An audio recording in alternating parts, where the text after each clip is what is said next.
Broken Oath is a Golden Harvest produced martial arts film in Mandarin language from 1977.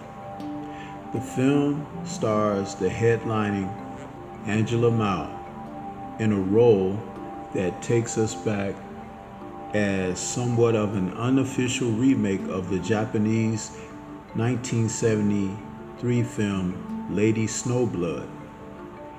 This production was a chance at Golden Harvest taking themes from external sources and putting their own stars in circumstances that would allow them to flourish under the similar storytelling.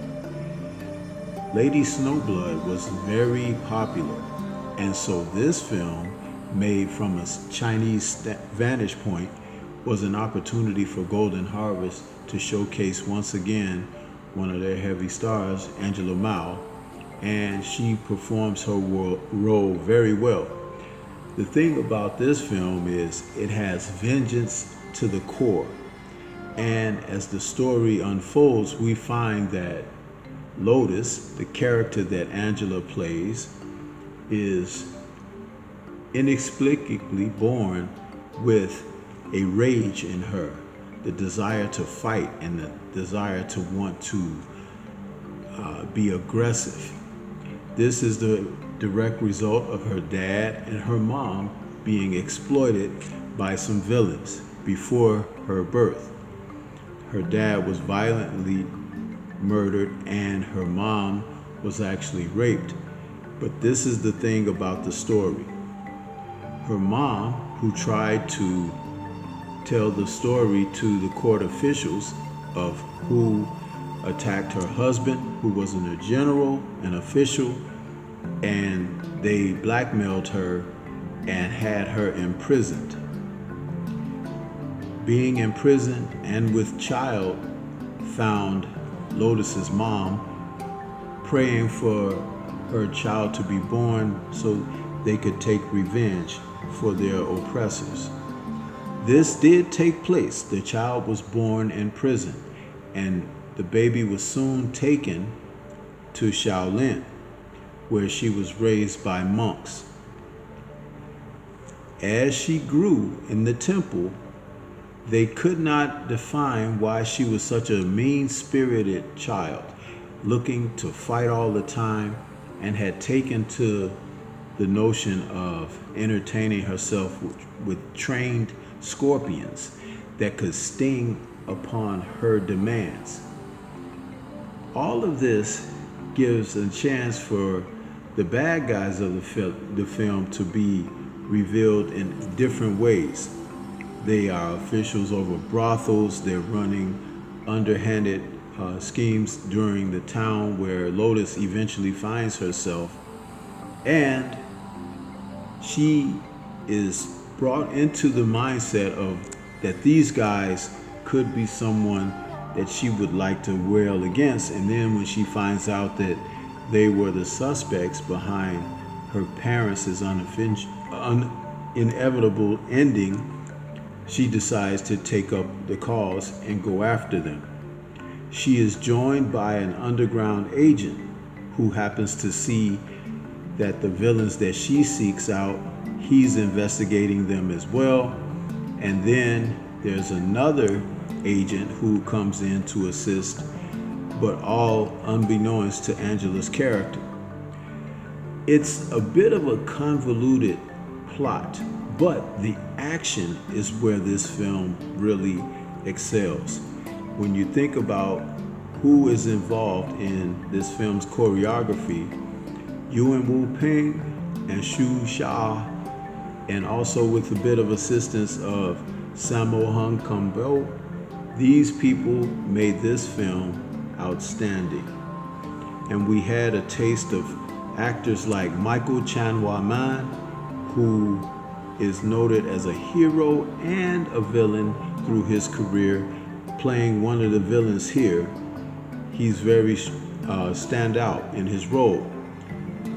Bruce, the young Xiaolong, also joins the cast, and he's able to display his kicks and his martial abilities in the third act of the film.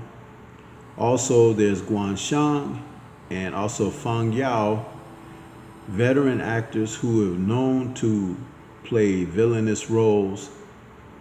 I believe that this is one of the best casts of a martial art film for this time period.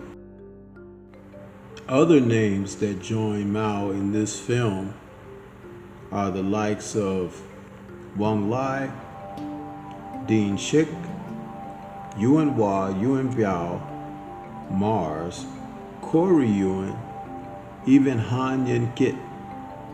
All of these actors and fighters have contributed mightily in this film. What I also like about the production is that it has a Shaw Brothers-like feel for the sets. The set designs are pretty nice. The temple settings, the settings for the third act of the film, indoors. The sets have nice furnishings. The costumes and robes are definitely upscaled as opposed to earlier Golden Harvest productions that were outside of the Bruce Lee films. When you see fighters have their battles like Michael Chan Wan Man taking on Bruce Liang Xiaolong, the fights are very fast-paced. The skill set is definitely evident. Angela Mao, when she fights, you get a chance to see her with blades, you see her with a bow staff, you actually see her hand-to-hand combat. She's doing very well in this film, holding her own. Sammo has a small cameo in this film where he appears to be a blade-armed villain that throws his blades, and you could see that there was some type of a 3D effect when the blades were thrown, the way they head toward the camera or away from the camera, which was a different, albeit weird, take during the battle scenes. Sammo has always looked really goofy with some of his makeup when he's playing villains, but he has had some standout roles playing that. Overall, this may not be as good as the original Lady Snowblood, but Broken Oath in its own way is a classic, especially coming down the pipeline of Golden Harvest, whom seemed to just grab a lot of the talent during this era, including the likes of Chen Sing. Even though he wasn't in this film, we've seen them during this period with films like The Shaolin Plot and other films like Warriors 2. You could just see the talent that was surrounding the studio as they looked to elevate the quality and standards of martial art film productions. Overall, I feel that this is a film that's worthy of a rating as 3.5 out of 4 Kung Fu stars. This is Stormy B-Man. Shout out to the mighty LDBC and Liberated Perspective, a third eye view of the world. For more content such as this, please like, comment, subscribe, and share. Peace to everyone out there, and everyone please remain safe.